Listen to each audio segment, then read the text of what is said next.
Glad to get you back, Sue. I'm so glad you're here. We missed you last week. Well, And I'm guessing you would have rather been with us. well, I would rather have been anywhere but where I was and trapped in my house with a driveway that I could not get out of. Oh, no kidding. Yeah. Counselor. I was supposed to be, but I couldn't get there either. Yeah, yeah. We may have that problem again, after everything's melted, it's gonna freeze up Yeah, tonight, yeah. yeah. The roads are good though. Once I The roads get are- home the roads and are get in good. my garage, I'm fine. Sidewalks in the neighborhood. Well, the sidewalks are. I got out of the car over at Tech Park today, and there was this section of ice I came over and onto the curb. I thought, oh, good. I stepped on the grass and almost fell. Yeah, I'm doing. I had to go penguin downtown walk. and turn in my petition because I'm up for reelection. And I pulled into the handicap spot, which was fine. Yeah. And then from the road to the sidewalk, you know, there's this mound of snow that's almost as tall as I am. And Yeah. I'm saying, what do I do now? Yeah, what good is that? And there's a group of, I think, homeless men who sit out by the side door of City Hall all day. One of them got up and came over and said, "Can I help you, ma'am?" And, yeah, and he gave me his hand and he tamped down. I went in, turned in my stuff. When I came down, I gave him $1, thanked him. He walked me back to my car. Yeah, I'd probably still be standing there. There was absolutely no way you could get from the road to the sidewalk. And this is a handicapped parking place. Yeah. You know, the city of Burlington probably did the worst job of snow clearing since I have lived there. Well, have you driven the South Burlington streets recently? They're a heck of a lot better than ours. It's just falling apart. Yeah, well, I mean, there's nothing you can do. They just fixed Market Street and now it's bad again. Well, that one little section that they fixed was fine, but then they did these little strips, which made no sense though. Well, they will make sense eventually. Oh, But, because they're shimmed, right? Yeah. They're gonna pave on top of it? yeah, they have to raise the road several inches, and that's part of the issue. It's the shimming. Yeah, But it's very odd to shim. I mean, I don't know a bunch of real estate. Yeah. It's very unusual to shim it now and then wait to pave the rest. yeah, but, But whatever, yeah, whatever. it's an unusual bit of Carol. construction. Let's Talk do to the Army Corps of Engineers, they will explain it to you in words you will not understand.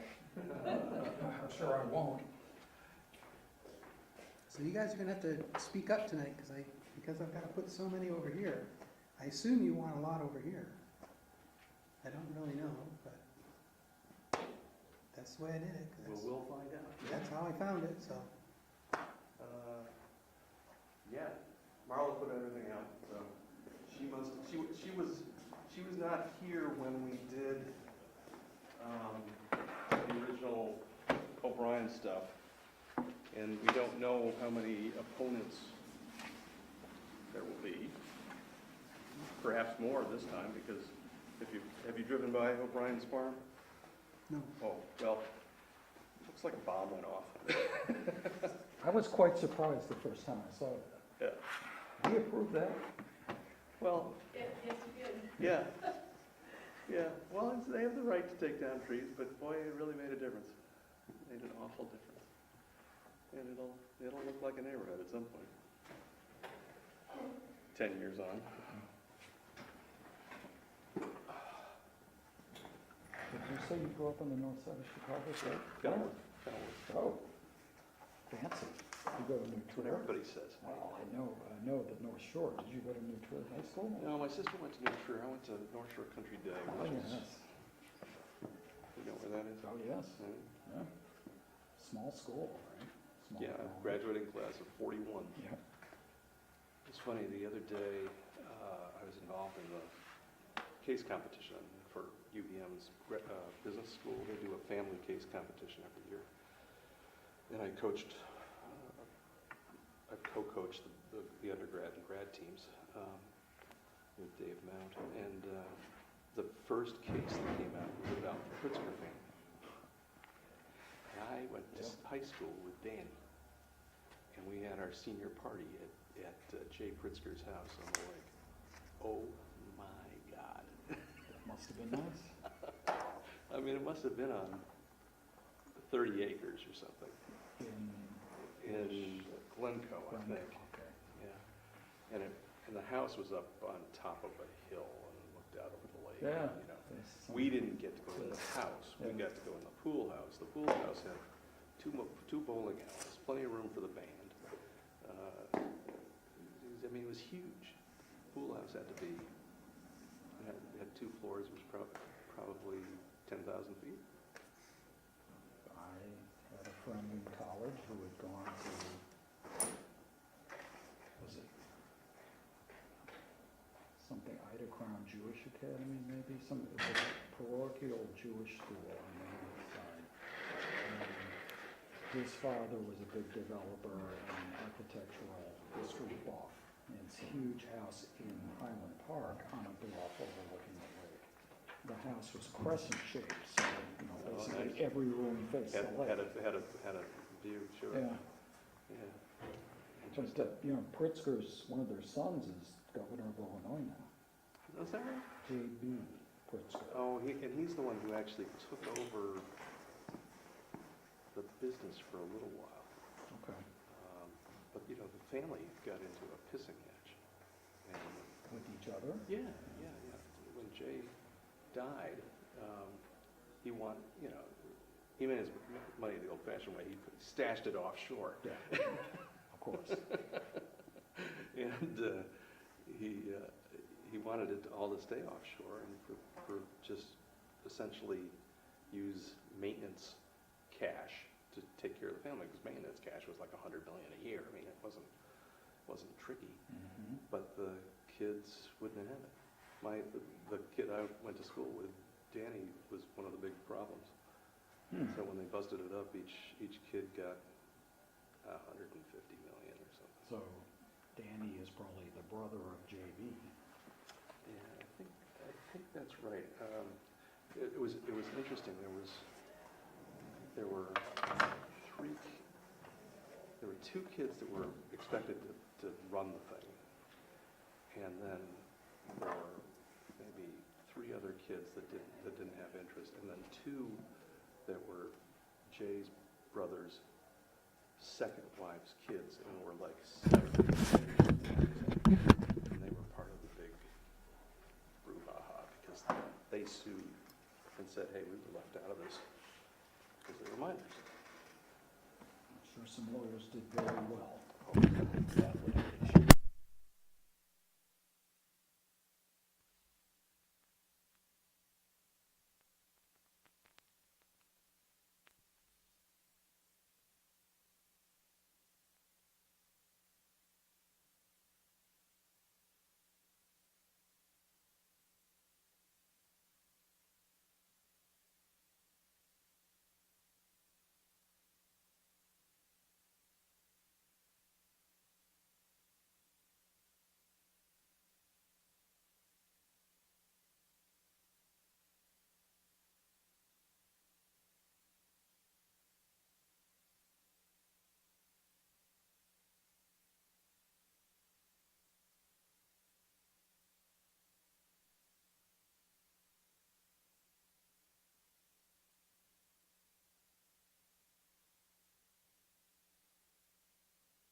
They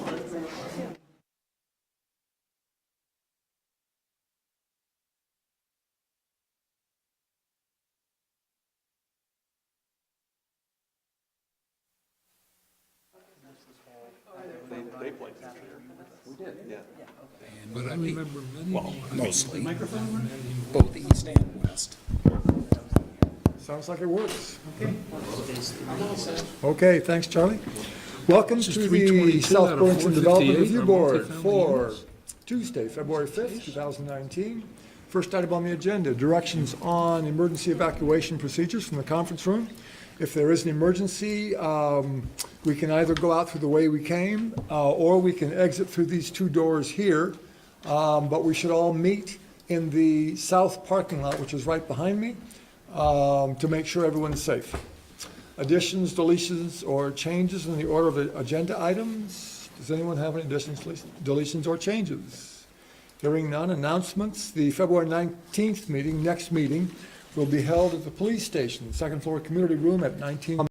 Next item on the agenda, sketch plan application. And for 458 dwelling units and 45,000 square feet of office space. This phase consists of 6 multifamily residential buildings with 322 units and a single-story parking structure at 255 Kennedy Drive. And this is sketch plan, so we don't have to swear anyone in. Who is here for the applicant? Evan Langfeld from O'Brien Brothers. Andrew Gill with O'Brien Brothers. Welcome. Thank you. So if you would step us, conflicts of interest, and? Yeah, it's come to my attention that our law firm, MSK Attorneys, has a conflict of interest with this particular project, so I'm going to have to recuse myself. And seeing as it's the only item on the agenda, I think I'm going to find my way out that door. And you don't have to wait in the south parking lot. See you in 2 weeks. Thanks. Thanks, Brian. We'll see you at the police station. Yep, thanks, take care. For a meeting. Yes. I just want to say it every time it gets said, because I'm afraid people are going to show up in the wrong place. Right, yeah. Great. Didn't make a copy of this. Almost everything else, but We're all gonna, Joe, to get into telling me something. like the section, is fighting for your own life. Okay, so if you'd please describe the project, please. Yep, so we're excited to start the second phase of the project, which I think, as you've probably seen, is consistent with what we discussed at the master plan, a year and a half ago. It's just, Could I stop you right there, because I'm having, I must be having a brain failure. I don't remember were there always 6 multifamily buildings? in the master plan, yeah. Okay. Yeah, we talked about these. One of them, we actually had there was a line adjustment spot that was part of this. I remember that. We talked about it actually pretty extensively. But if somehow in my mind, there were 2 80-foot-high multifamily buildings, and that was it. But no. No, we always had the for the master plan. There were 6 footprints that we had provided that actually aren't too dissimilar to what we've proposed. Okay, I mean, no one else is having my problem, so I also remember what you saw. I also remember 2 huge buildings. that's where we were But- focused, But you're right, later stages it became dispersed. Yeah, I think maybe what you're thinking of is the massing that we had shown you. That was you were I mean, looking. those were the buildings that involved the adjustment of the 50-foot setback, right? I mean, the 4 at the top all had that problem, but the view that you'd see from the ground didn't really show the ones that were to the rear of that. I think that's what it is. I Yeah. think that's probably why you're All thinking right, that. doesn't matter, go ahead. Yeah. So, as we discussed at the master plan level, the underlying zoning allowed for 458 overall units, 118 of which are included in the first phase, the residential neighborhood, which left 340 remaining available for use. And so, in the current plan, we're showing 322 multifamily apartments across the 6 buildings in a combination of 4 stories over a podium base, or so over a park, for months, a year and a half, 2 years ago at this point. So it's to have a residential neighborhood that segues into, you know, a higher density multifamily, and again, realizing the underlying density of the overall, which primarily is R12 zoned. There are 3 zones that encompass this, but it's primarily R12. And so this gets us pretty close to realizing that full density. When you were in, we discussed the possibility, and we allowed you flexibility to swap commercial space for residential units. No, it was really the not meeting the full 340 available units is really, it's a current site plan that's, you know, it's somewhat limited by the site conditions. You're built into a hillside, there's only so much parking you can realize. We have put forward a plan that, again, is 4 stories over podium base and 3 stories over podium base, depending on the building, whereas originally we had talked about 5 and 4 stories over podium base. So, you know, there is some potential where, you know, maybe if the board feels that it's appropriate, we could look at going higher with the buildings. We thought that the plan that we were proposing now allows for a nicer transition. We, you know, we've had some pretty extensive conversations with staff about the transition coming from particularly on the southwest side of Kennedy as you approach the Kimball intersection, and kind of how you transition from some of those, the 2-story condominium structures. Theirs are the 3-story Lancaster, but it's pushed a little bit back from the road. So, you know, it's primarily Windridge on the east side of the road, how you transition from that to a 3-story over podium structure, and then we build a little bit as we get closer to that Kimball intersection. Great, thank you. So the 18 units, you're not going to come back at a future phase for them? When we had originally submitted this, we had said approximately 322 units. You know, staff recommended we be less approximate and more specific. You know, what I would like to suggest is that, you know, we're still in, you know, in a sketch plan application, and we'll continue to refine our plans going forward. So would like the opportunity, if we can realize some more going forward, great. I don't think at this point we're likely to get all 340 though. But it's not that you're saving for a big chunk, a third phase. It's No, that it no, would be this part of phase. is the phase, yeah. It's just, can we realize a little bit more density? Where are you on the initial phases? In terms of sales and construction, Yeah, we've completed 17 units, I believe. And, you know, I would say we're ahead of our projected velocity in terms of sales. We started our marketing and sales a little bit behind when we originally anticipated because of, you know, there was a lot of site work. It was a pretty brutal winter, so we really started marketing heavily last March. So I think the reception from the buying public has been very positive, and I think the neighbors have also received it well since they've seen what we've been putting up. Don't we have a time, isn't there a standard time frame between the granting of the permit and the commencement of construction? So in a large project like this, the board has the flexibility to grant a longer timeframe. Do you guys remember, was it 5 or 8 years For completion? of the final plat approved phase? Yeah. Yeah, I want to say it was 8. I think originally it was 5, and we had pushed to have it longer just based on market conditions. I don't see that happening at this point, but you never know what happens in a year or two. And just to be clear, so where we are in terms of the construction, there's those 3 cul-de-sac streets as you climb the hill. We've released the 2 lower streets, and we're also building townhomes. So, yeah, if you have the. But what I'm getting at is, how soon do you think you'll be ready and able to start construction on this phase that you're putting forward now? Oh, the anticipation is that it would run concurrent with the build-out, because it's not in competition with the for-sale product. So it was always anticipated that while it would be staggered, it would be running concurrent with the build-out of the. But you have enough confidence in the market, so you're not worried about your sales or anything like that? No, we're feeling pretty bullish about the sales at the moment. So and those are elevations, right? These are the elevations, yep. So this is a rendering from the previously permitted egress onto Kennedy, which is a fully signalized intersection. So this climbs the hill. That's Two Brothers Drive there, which then connects on the right there.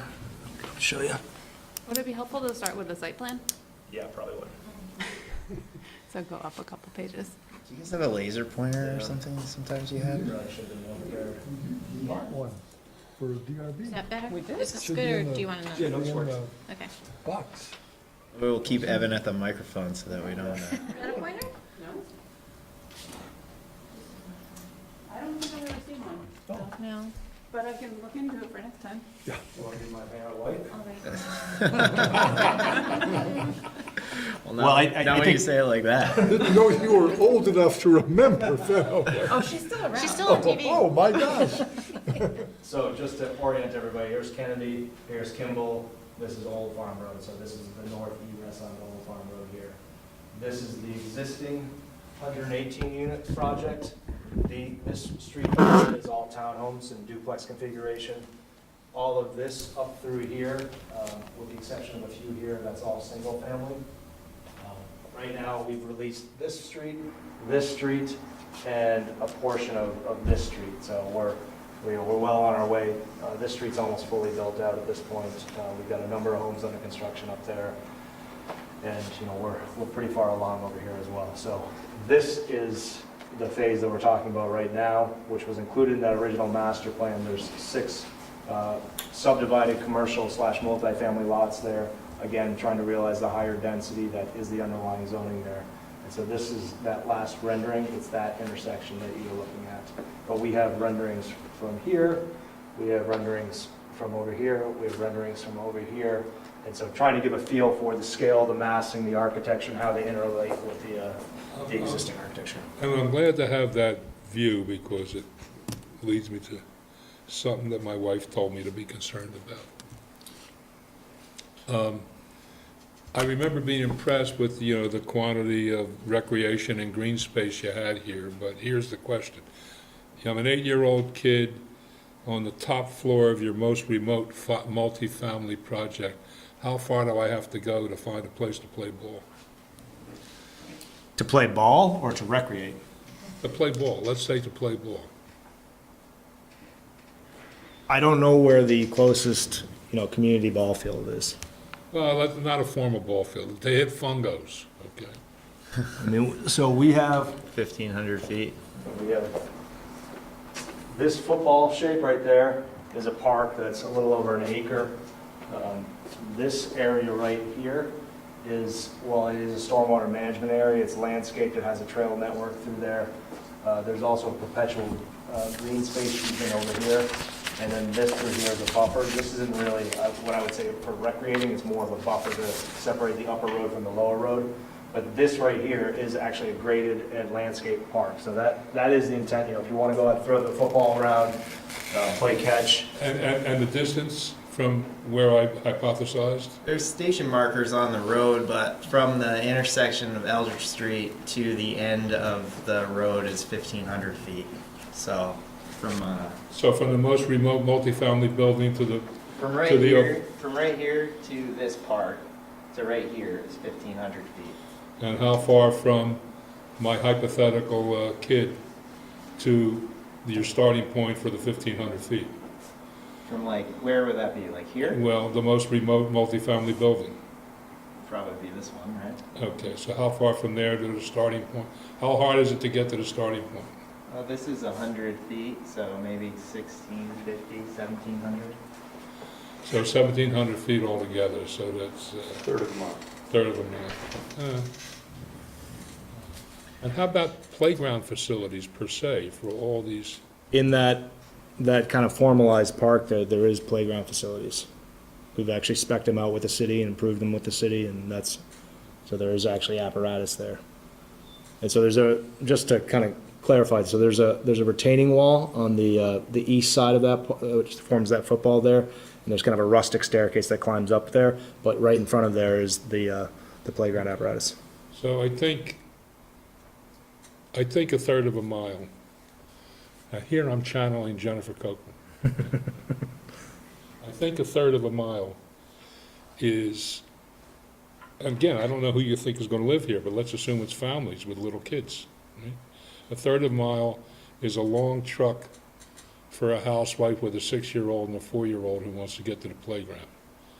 So I guess my question is, what's the potential Well, they would, the area, for a little more area, they look pretty tight, right? Could we go? so there's a proposed outdoor facility for tenants at the top of the hill, which is substantially closer, which would include a pool, barbecue stations, probably ample opportunity for recreation during the summer. Recreation too broad a term, I'm being very specific here. Place, mom wants to take her 6-year-old and her 4-year-old with a slide and a couple of swings and things. I mean, I would suggest that a third of a mile probably isn't too far to be going, particularly since there's nothing else anywhere in that vicinity over the years that's been built out for this You specific mean, given purpose. the scarcity, they should be grateful?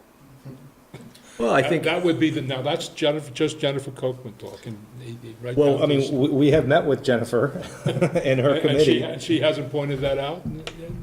No, we actually spoke with her at great length about this project, and she agreed, and actually their committee unanimously supported and endorsed our project. Well, I'm gonna have to tell her that. I'm sure we're gonna end up in a conversation with them again anyway, but I'm happy to have that conversation with her. The playground, though, from most of the southeast quadrant, the closest playground would be A school. at Dorset Park or a school. I That's can tell you that's from my, terrible. it's not what I terrible, had it's, as a kid. from my house, it was a mile, and it was fine, we'd walk it all the time. Well, I think there's also, there's land that is immediately adjacent to that is still open. And there's opportunity for other recreational facilities. There's also a pool, which is probably 400 to 500 feet from the furthest apartment. And that building will also have, all sorts of tenant amenities that we listed in the application. Speaking from the perspective of someone with a 3-year-old, I much prefer the idea of a pool to a swing set. My kid would love a pool, so. That's an And she indoor has, pool, and right? she has a swing, so. That's an outdoor pool. Oh, it's an outdoor, Yeah. sorry.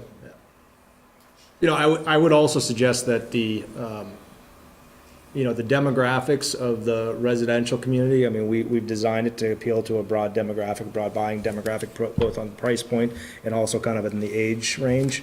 And, we're seeing that play out the way we had planned it. It is sort of an organic mix where you have young professionals, you have young families with little kids, you have families with kids in elementary school, some that are in high school, and then you have a lot of empty nesters.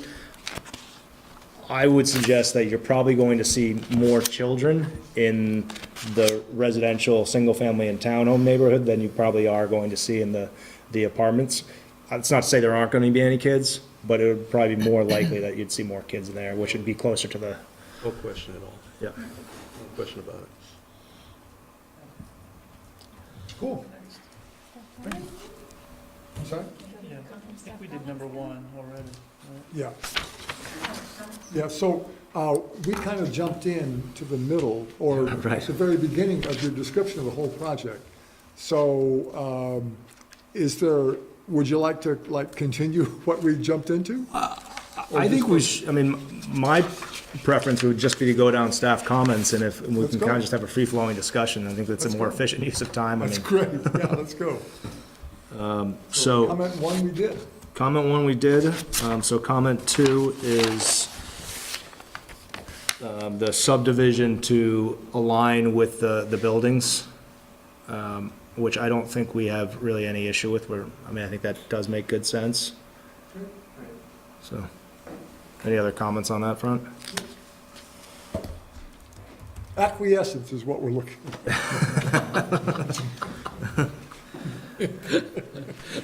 So the third point really addresses this amenity, The pool, you're talking about number 3 now? Yeah, so there's actually, there's 2 non-residential buildings. So there's the pool building, which is very much an amenity to support the residential spaces. It's, again, I would say it's a subordinate use to the residential uses. It could be in any one of the buildings, but in reality, it's an amenity that's supporting all of them. It's a more efficient way to use it, and it's a better use of the land. The second building that's a non-residential is just a commercial building. We are allowed up to 45,000 square feet of commercial space. This is much smaller.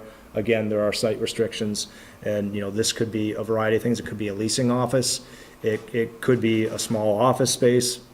potentially, as things progress with the land development regulation overhaul, maybe there's a coffee shop or something like that, that's an amenity that supports, having this number of residents there. But I think the question really comes down to more the tenant amenity space on the top of the hillside and how that's looked at by the city. I think the staff had, we had suggested one way to look at it, staff had suggested another way to look at it. I don't know if you guys want to respond or staff wants to comment on it. So just to sort of clarify, they had requested that it be considered an accessory structure containing accessory use. Staff doesn't think it can meet the definition of accessory structure. However, we don't think that's a problem because you can have multiple principal structures on one lot in a PUD. So you don't need it to be an accessory structure. It does, however, need to be considered an accessory use because all of the other definitions that it could fall under are not allowed in this zoning district. So we've included the definition of accessory use, and if the board feels it appropriate to consider, for the purposes of this definition, the PUD as the lot, rather than the actual boundary lines of the property, then it should be no problem to consider an accessory use. How tall- And your point is specifically that it is not 15 feet or less in height, right? How tall is the building?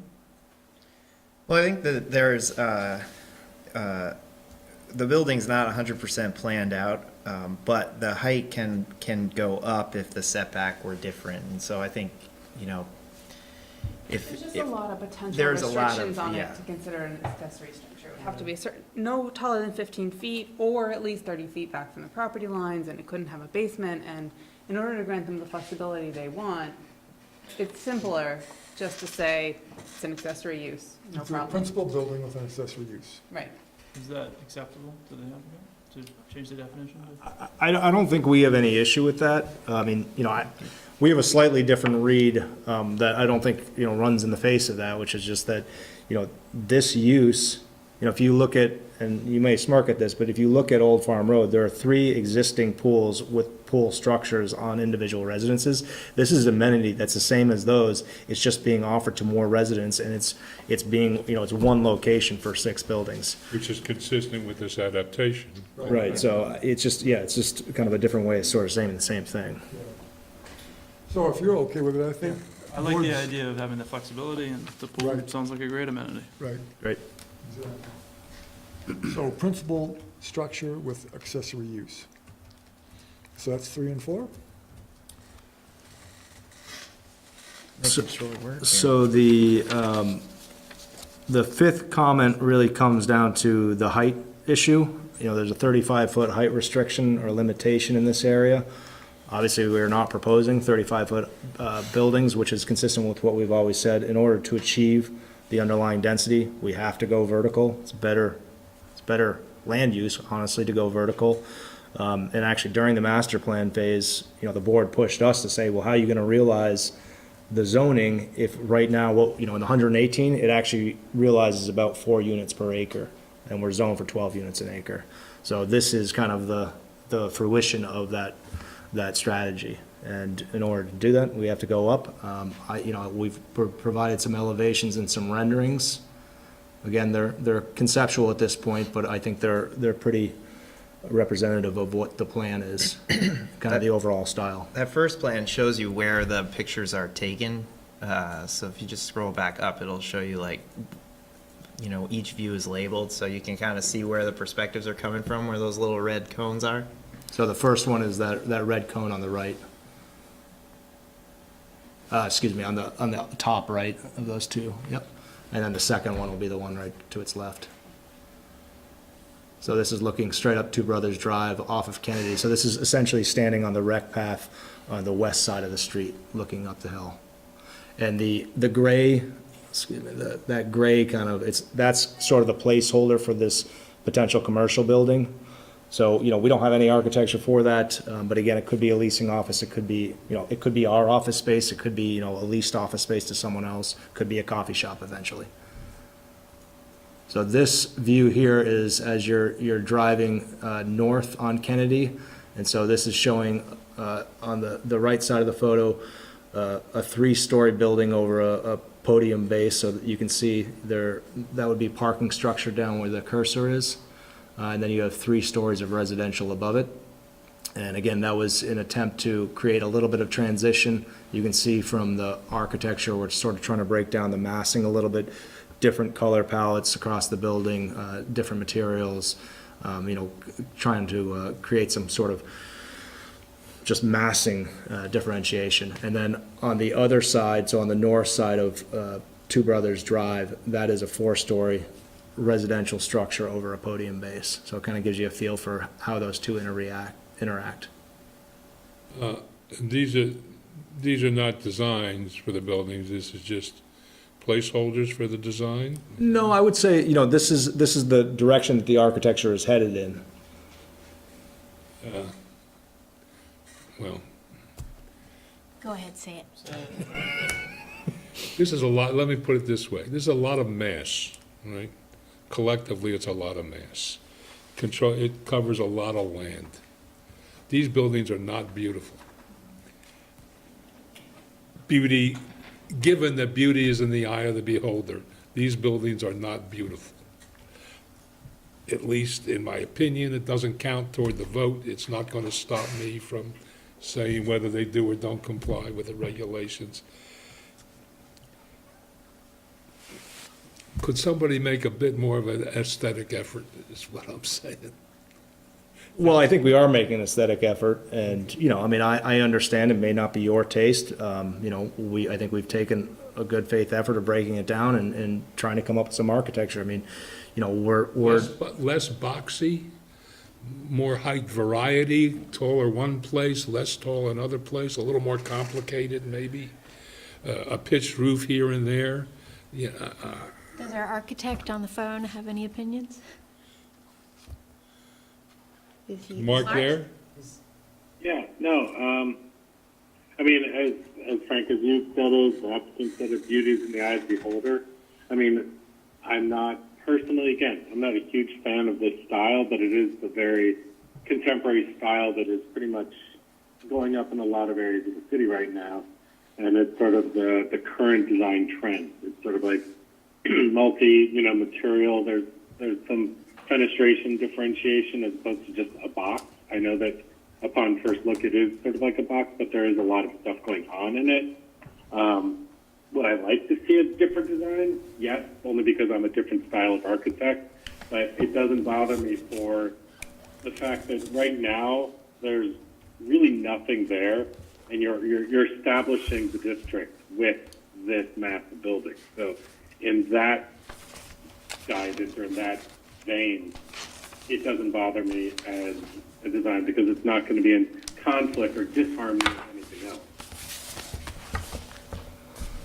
I don't see this as dramatically different than Bartlett Brook. I understand that Bartlett Brook was even more modern than this, but in terms of the style of building that you get for an apartment building, you're not going to put pitch roofs on apartment buildings. It's just not going to happen.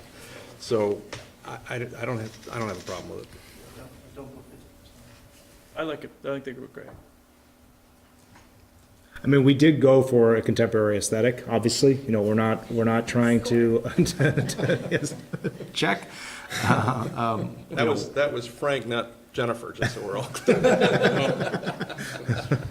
I'm confident she would agree with me. And together, we can't swing the votes. Is that your wife, Jennifer? Yes. Oh. This is a rendering looking from O'Brien Farm Road. So this is the road that's entirely townhomes, duplexes, and approaching a 3-story building on the southwest side of the building. There is a rooftop kind of promenade that's a tenant amenity for kind of a viewing deck, some space that people could gather and get together. It's actually on the one on the left. So you have 3 stories and then it steps back, and then you have a 4-story. You can't really see that it steps back, but that's a 3-story over podium on that side. And So it grows I to love 4. these renderings, but the trees are baby trees. These trees, within, I hope, what is my lifetime. These trees are gonna be a lot bigger than this. So, so for example, when you look from the top, which we're gonna get to in a couple of renderings, I would be interested, so if you could describe as we go through these, what's the maximum height of these trees are gonna be in kind of 30 to 50 years? That's a good question. We don't have an arborist here, so I'm not sure I could Okay, so accurately you answer haven't that. selected species? No, You haven't- no. Okay. I mean, these are street trees that These are, are street trees, right? approved. Yeah. This is what's being going on now. yeah. These are the ones that are permitted in the existing plan. And what variety are they? Well, we worked with Wagner and Hodgson on the planting plan, and they have a very extensive palette of trees they select from. So I'll pull it up. I'm I not can answer your 100% question. sure. There's a mix. There's elm trees, there's oak trees, there's maple trees, there's trees I've never heard of. Something called a green vase, I think. So without the But plan. elm, oak, and maples, you're talking about 75 foot to 100-foot trees when they're fully grown. They're big trees. Okay. Assuming that the Thanks, elms John. don't get caught by, Yeah, What's, elm disease. There's no ash trees in here, I'll tell you that. what's the distance between the last home here and then the multi? Dimension. What's in between? Or what's in that space? So if you went back to the site plan, you might get a better idea. It's probably something like 50 feet or 75 feet. And that's probably not even, it's probably about, looks like about 40 or 50 feet. Oh, it's a parking lot in between. Parking lot, I see. yeah. It's an entrance to the parking area. And in the approved site plan from the single-family duplex part of the neighborhood, there's a huge there's a hedge there, like a solid On cedar the- hedge. It's On what side? just adjacent to the house. I see. So it runs On between the Neighborhood house and the road. Okay. and does that sort of hide the gradient change that looks like it's occurring there, or is that? It would go, down. It'll go the downhill. hedge would go down the hill along the side of the house, yeah, and I don't have that plan here, but, and also, all of that would get looked at. There's gonna be an extensive landscaping requirement, as part of this decision, and so that would certainly be part of it. Yeah, and just, for reference, all of the homes on the existing project, they're really oriented east-west because it is a pretty dense neighborhood, so they're proximate to one another. So you're not really designing to have a lot of windows pointing to the next house over because, you're 12 feet apart from the next house. So while, you are kind of butting right up against that, it's not oriented in that way. And if, I encourage any of you that want to come out for a tour, I'll show you, and it actually works really well. They're flooded with natural light, but it's east-west light as opposed to north-south light.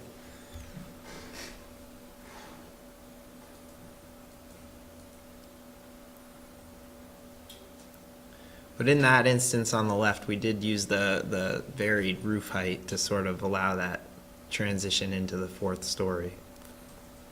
I guess I would just say that Wagner and Hodgson have some work to do to try to soften that approach from, you said it was O'Brien Drive? O'Brien Farm Road, yeah. Yes, this approach is So I a pulled tricky up the approach. approved plans, and there are actually specific species already called out for those trees, Right, but not down, all the way down to All the Kennedy. way, yeah, oh, Yeah. on the street. I've got 2 red oaks, and then 2 red maples, and then 2 shade master honey locusts. So yeah, it's specific trees. It's not a big deal to amend the plan if the landscape architect feels that they're not appropriate selection. But John, are you referencing the buffer between the duplex What I and the was big talking building? about, yeah, that, you get to that last duplex, and I'm sure it feels the same way going to the right. If you've got entry roads going both directions, yes? Yeah. Yeah, Oh, I there see. and across the street. And you have the ability to put interior trees that buffer the corner, that are tall enough to, the red oak is gonna be huge, the locust is gonna be 45 or 50 feet. You may wanna think about those species just just because you may want something higher and broader to buffer that, because that's a big change. But, yeah.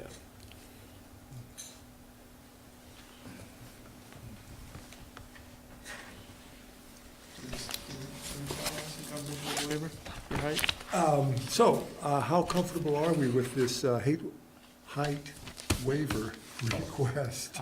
There was one more I'm fine with the view. height waiver request. Oh, do we want to go in one more view? Yeah, just to show probably from the upper meadow, yeah. So this gives you a feel for the scale of that tenant amenity building, which again is placeholder architecture, but also, you know, the scale of the buildings from really from Old Farm Road. Right, and this is the view that I thought, you know, it's not gonna be long, I mean, in terms of lifetimes, before those trees are much taller than those Right. buildings. And actually, I mean, if you had gone up there, and we showed this previously, if you'd gone up there prior to us, you know, starting to do the ledge removal, the existing canopy was higher than these buildings are. So there wasn't a view to begin with, and there wouldn't be a view. But this is a future development area, that the painter or whatever, the viewpoint is from a future development area that's not the subject of this application, right? Right, exactly. The foreground is a future development. The foreground isn't gonna be allowed to turn back into woods, it's going to be But under. the point is that the street trees and But you're things that talking you about see out there these trees here are will going to well eventually exceed the height of the buildings. fill in Right, the view. it's gonna be higher than the building. The other rendering up from Two Brothers Drive, I think, was, you know, this one we thought was really successful in sort of hiding the massing of the building. So that's the view from the upper road, sort of the highest single-family road as you're coming around the corner to head back down towards Kennedy. And so that's a 3-story building and appears like a 2-story building because of the topography going around the corner.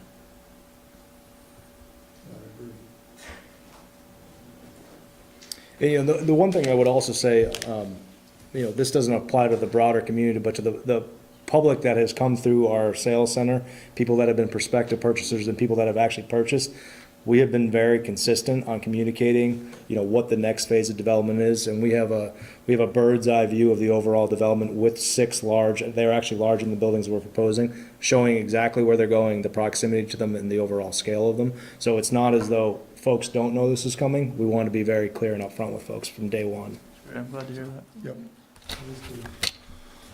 Other comments before we move on height waiver? Generally speaking, except with, you know, having heard John speak about transition, other than that, I'm in this location pretty much indifferent to height. I mean, if we can improve, frankly, undeveloped land by increasing height, I'm a fan in this location. I mean, I honestly think they're a little small. I am too. Could we get rid of maybe one building and do 5 buildings a little higher? I'm only half kidding. I mean, you've got a parking density problem, right? That's really what's driving the unit Yes, I mean, it's not to say that there couldn't be some adjustments made and maybe 1 building or 2 buildings get higher, and so you create a little bit more site plan space and you keep the unit count roughly the same. You're probably not going to ramp up your density considerably higher. Like I said, would like to pick up a couple more units, and that might be some tweaks. Really, what we were kind of reacting to was, this is higher than anything around it, so we're trying to be a little bit sensitive and provide transition. But if the board feels that additional height's a possibility and appropriate, then we're not pushing back on it. No, it's gonna, I mean, what you've got here is going to create a neighborhood, and it's gonna flow, I assume, over the backside at some point and turn into something more. And I've been in a bunch of these neighborhoods fairly recently because my daughter was out looking for apartments in Wisconsin, and they look like this. On the backside of them, there'll be a fitness place and a coffee shop and a hotel and they just flood in. So in the end, this is you may get some kids in it, and it depends on the size of the units, but it's almost identical to what you see young people wanting today. So it's a great opportunity, I think, and so I just want you to make sure that you get the density you need to make it a success. Yeah, I appreciate that. And again, I think that, we're not stopping here. That's the message we would communicate. We master plan this first section. We're already working on the balance of the land. But the plan is that you have these different styles of housing and different amenities, different commercial spaces that are supporting the different styles of architecture and living styles. So ideally, over time, you get a much more organic feel to the neighborhood as opposed to just saying, it's 55 and over, it's just a young professional neighborhood or whatever. So you get everybody kind of interacting in a true community. I'll be a lone voice for not going higher. Oh, I don't think you're alone. Okay. Good. Done a nice job. So the next question is the PUD standards. So I think there's a few things here, one of which is, the height comes into it. The one thing that I do want to point out, which is kind of in the preamble to getting into the different comments on PUD standards, is the point about the traffic study. So when we proposed the initial master plan, and then as we proceeded through sketch, preliminary, and final plat with 118 units, we had one traffic study that encompassed the entire build-out of the full master plan, of this existing master plan, so the 458 residential units, plus up to 45,000 square feet of commercial space. And if you recall, we spent a lot of time actually going back and forth on that. I believe there was even a third-party engineer, I think it was actually on the state side, because we permitted this through Act 250 as well, including the full traffic study. And not only did V-Trans move forward with it, not only did the Department of Public Works here with South Burlington approve of it, but there was actually a third-party study that was done that V-Trans contracted with. So before you go too far, I apologize if that statement was unclear. I didn't mean to imply that the traffic study didn't address what you're proposing now. The traffic study did address what they propose now, and the board was comfortable with it at final plat. So staff didn't see any issues with continuing to use the existing traffic study as representative of what they're proposing today. Okay. I'll save my breath then. Open spaces? Oh, number 7? Yeah, so 6 was just basically reiterating the height comment because it's addressed under PUD and under heights.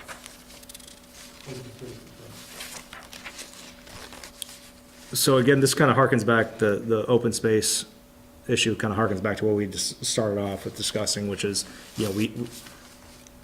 what we thought one of the purposes of the master plan was, kind of knocking off kind of the big picture items, traffic, circulation, pedestrian, connectivity, and then green spaces. And, it was our understanding that the green spaces that we were providing were constituting the entire green space for this portion of the master plan. Again, long-term, and it's probably not even gonna be that much longer before we're back here presenting something new to you, but it is to have a path network throughout the entire site and to have additional green spaces. But for the purposes of this, we believe that there is enough green space amenity. I wasn't suggesting it, and I was there at the beginning. I'm not suggesting that the overall green space concept is inadequate in any way. I mean, as a percentage of the total, if you're only thinking about it numerically, I think it's fine, and I like, there's a couple nice spaces, right? What I'm reflecting about, I'd just like you to think about it a little bit, really, and this is, the analogy is this. Farrell's got his development behind us, behind Shaw's, you know what I'm talking about, the 4 off of Del Parkway, you know what I'm talking about there? Well, nobody thought much about that then. It didn't get much consideration. And we're looking at those families there, and they are hard-pressed in exactly the way I was describing. Now, the argument is Farrell Park is down the street. It's on, what? Farrell Street. Ever heard of Farrell? You can go down to Farrell Park and get plenty of green space. But it's just not so easy observably for families with young children to manage that, particularly in tough weather,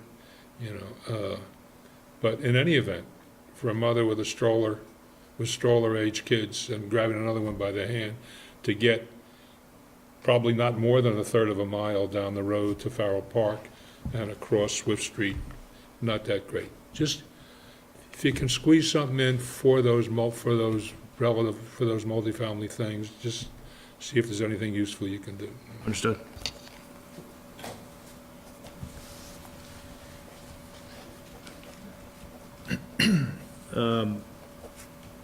Were there any other points on that, the open space, green space comment? I agree with Frank, if you can find some spaces to make some, little pocket areas. Little things for little kids, is what I'm Yeah. talking about. Right. I think that's certainly part of the goal. So, we haven't engaged the landscape architect yet, but I think that's a step that certainly by the preliminary plat, we'll have all that hashed out, as well as how it connects. You might remember the stormwater pond area that's closer does have some green space. There's a community garden that's next to that, and there's also a series of picnic tables and things that are programmed around that area. It actually does look pretty nice. We built it last year, and I've got some photos of it before the thing all turned into a mud puddle this winter that we could share as part of the next permit too, so you guys can kind of get a feel for it. But Yeah, and if you also recall from the master plan process, one of the things that we requested and were granted through the master plan permit was the ability to propose to use, because this is a dense site, and it's a big project, so you're gonna have a significant landscaping requirement on a pretty dense site plan, and so we had made the request to, conditionally, to propose to you guys, could we take some of that landscaping budget, if we saw some amenities, if it's a pavilion or something like that, a gazebo, something like that, that makes sense for the community members, but may not be, an actual planting, that you guys could at least consider, and that was one of the things that you guys approved at that time, so. Aren't we limited in our ability to do that, Marla? I mean, I don't think it's a terrible idea, it's just that, The To what extent limitations are can we that do the it? site is otherwise well landscaped, and the landscape standards are otherwise, the intention of the landscape standards is otherwise met. So it's really at the board's discretion to what degree that's allowed. On some smaller properties, it's been 100% hardscape. And then on other properties, it's been a balance. But it's never a building. It's never been a building, that's true. It has been a gazebo kind of thing. Landscape? I don't, On 20 Kimball, wasn't there a gazebo? no. There's a gazebo that is covers a rock garden Yeah. area, but did we count the gazebo as landscape? The budget. We were awfully nice to Alan. Maybe not. Now you know where to look. There's the sculpture. Yeah, there's a sculpture and there's the rock garden. I don't know if the gazebo itself was counted. I don't know either. It's unlikely that he would have chosen to put in a gazebo if he didn't have to.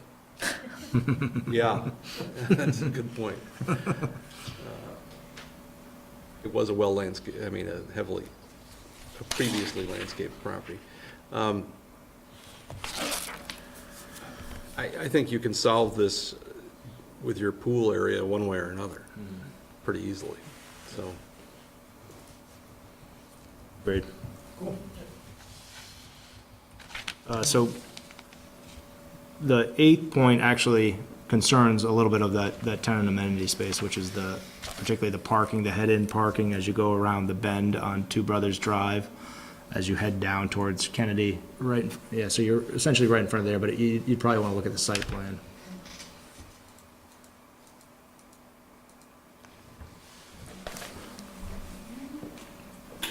Either way. You can keep scrolling up. There? It's just at the bottom of the page. Sorry, I guess you want to scroll down. So it's these parking spaces that I think are being referenced. And the suggestion was, can we look at parallel parking, and that staff would obviously want DPW to weigh in, which, at this point, this is pretty conceptual still. The exact location of that tenant building could shift a little bit. We could do some reconfiguration of that, so. Why would you want parallel parking? I don't think parallel parking there is a very good idea, but. You're gonna have a lot of people who wanna come and use that and may want to drive their little ones up from the apartment building at the bottom of the hill. Sure, but it's concerning to have, as an engineer, it concerned me to see or head-in parking on a road. You'd be on having a to back street. out into Yeah. oncoming traffic Yeah. and not being able, like if you were in this spot here, you wouldn't necessarily know that somebody was coming as you were doing this, and they wouldn't know you were coming out. I see that. So I think there's 8 spaces to the left, so to the south of the building. Yeah, I think those are actually in the existing permit. It doesn't mean that it can't be amended if we find a better layout for it. It's those ones that are on the curve that are not currently permitted, and we located there really to provide parking for that tenant amenity space. With that amount of space, though, you could bring the road slightly wider and have parallel parking on both sides, yes? I mean, I think what we would say is, we're not married to this. We need to have some parking around that building, but, we can sit back down with our engineers and our land planners and And how many architects. spaces would you lose if you went to parallel parking? Quite a few. I mean, there's There's also 8 here right now. there's also angled parking, and there's also an opportunity to reorient the tenant amenity building if needed to help. So I think that there's The back out objection is fairly compelling. We don't need to design it for them. I think Just there's let a them lot look of at it and opportunity up figure there out the to answer. come to a better layout and outcome. So I think we can work on that. Good, good. On to number 9. I would say on 9 and 10, we're not pushing back on that. What I would suggest is, we'll bring this to our architects and engineers and try to work out something that addresses the issues. Great. Thank you. So I guess my one question would be, this meeting is sort of a monumental one for us because, the height one is obviously a pretty big determination of how this starts to play out in the future. Sounds like most people are, well, I don't know, I mean, Jennifer, in general, are you okay with what we're proposing as height? It's going up Yeah. beyond that you have concerns about? Yeah. Okay. And then it sounds sort of like from everybody else that there is unanimity on height is, Some subject to trying in some way to accommodate John's point about transition for those. Well, I think they're doing it. They actually have, we didn't see it because there was a setback piece. But, as long as you can soften it a little bit. But I don't object to the height at all. If you want to take a straw poll, And nor do I, in principle. Or even higher if you could bring it down, if you could vary it a little bit. I do like the rooftop amenities. Is that on all or just one? it's on 2 of the buildings. Just I do like Is that. there one isn't there- currently. is there only one? 2 sides of one. Okay. I misspoke. 1. So, straw poll was a good idea. I'm in favor of the, yep. Yes. What are we voting on? Oh, not voting. I know we're not voting. Right, but what's it's just the- a sense of the board of whether the proposed heights are okay. I think Yeah, we the way it discussed is. it. Yep. Mark? Yeah. Yep. So there we are. Great. Thank you. Comment from the public?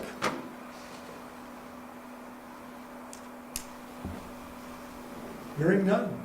I have a suggestion, which is that we don't just mumble our way out of this hearing, but that somebody say, well, let me do it. I move that we close this, end the sketch plan hearing. So by making a motion, there's the potential that you're creating a decision which is potentially appealable. I don't second that motion. It would possibly be a middle ground to explicitly conclude the meeting and direct the applicant to come forward with a preliminary plat. And Bill has some canned language. Right, You got some language? right. Good. Canned language is sketch plan as a height. This is gonna take 3 minutes, 180 seconds, let's start counting. Sketch plan is a high-level review and a discussion where an applicant receives feedback from the board on the major elements of a project before it is fully designed. During the meeting, the board may provide oral guidance to the applicant, which constitutes the board's determination that the application meets the purposes of the land development regulations. These comments are to help guide the applicant to a later application that meets LDR requirements and contributes to the goals of the comprehensive plan. It is not a formal hearing and does not result in a binding decision. There will be an opportunity for public questions after the board completes their initial discussion of the project. Members of the public are welcome and encouraged to ask questions or provide feedback at this very early stage of an application. Please direct all questions to the board chair. The board may choose to continue the meeting to a later date if there are questions that remain to be examined. The future date will be announced prior to concluding this item for the evening. Upon conclusion of the sketch plan meeting, an applicant who wishes to move forward with their project will have to submit a complete application. The next level of review includes additional public notices and a formal public hearing. So then may I pose a question to the chair? So is the chair saying, at this point, the chair has plan? Is that part of what the chair is saying? that's a good point. Yes. So could I ask a question? Sure. So if you conclude the hearing and we, That's not a hearing. if you conclude the meeting, Yeah. and we start working on these things, and in 4 weeks, you know, we have something else that we'd like to run by you, at that point, would we then be filing a new sketch plan application and noticing it in order to attend? And then might it make sense to say, continue for 4 weeks, and at that point, if we haven't had anything else come up in trying to sort of accommodate the concerns brought up, that we could conclude at that point? Yeah, I'd be perfectly in favor of that. Are you feeling like that's likely? It didn't seem like there were any concerns. Well, the one might be, you know, adding some height on one building and Or kind of also redistributing, or the amenity space, parking locations, or, I think it's just a bit, So the direction I don't from know the that we board feel is that it's incredibly likely, but the direction from the board is that, you know, you have some feedback on those things. You agreed to look into them. It's ripe for preliminary plat. What's the time for them to come They back? have 6 months to come back for preliminary plat. 6 months enough time for you to? Well, I guess what Andrew's saying is that they wouldn't get the benefit of any more board feedback on a subsequent iteration if they wanted to do that before preliminary plat. My temperature on the board is that the board is saying, we trust you to take our advice and incorporate it into your preliminary plat application. Yeah, I don't see why you have to proceed incrementally on the sketch plan. I mean, you know, the tenor of the board is, you're doing fine, and we're flexible on height, which was your main concern, and file your preliminary plan. I think we're good with that recommendation. I think it's the first time ever we've pushed back on closing a Yes, yeah. It seemed odd. meeting, excuse me. meeting. Yes, very good. Yeah, and if that preliminary plat, you know, you've come back with a parking solution that we don't like, you know, there's still time within that process to adjust. Okay. So as long as you're not kind of, you know, pushed up until, you know, I want this approval and I gotta start building before snow flies or something like that, then, you know, there ought to be times for iterative preliminary plat, final plat meetings. And we'll see you sometime in 6 months, perhaps, or Okay. not. It's up to you. Hopefully. Yeah. Great. Well, thank you. Yeah, thank you very much. Thanks very much. Next item on the agenda are minutes. There are no minutes because we missed Susan. Other business. So we do have an item of other business that concerns Forsyth Meadows. So, Bye now. goodbye. Good to see you. John is recusing himself. And the item is simply continuation from March 5th to March 19th. Applicant has agreed to the request. We've confirmed with Mr. Seth that they will not be seeking an additional extension. So, looks like a fine option. So, any comments? So can I just want to understand this and articulate it? The 5th was problematic for some of the neighbors, is that correct? Yes. Okay.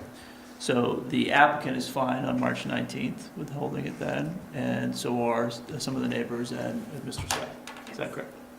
I would move that we move the Dorset Meadows project to March 19th. Second. Been moved and seconded, move the application to, Now, hold on a second, I Whoops. thought we can't actually do this until Right. March 5th. That's correct. oh, Yeah, so you can't make a formal decision until March We're 5th, just but in saying the about- interest of letting everyone know, Okay. Sense of the board. The sense of the board is that we'll be talking about That's this all on I March meant. 19th, and we can make a vote thanks, on Mark. March 5th. Okay, so that is the end of Development Review Board for this week, and it's 8:06 PM. Thanks all, take care. Good night, all. Right, Mark? Thanks, Mark.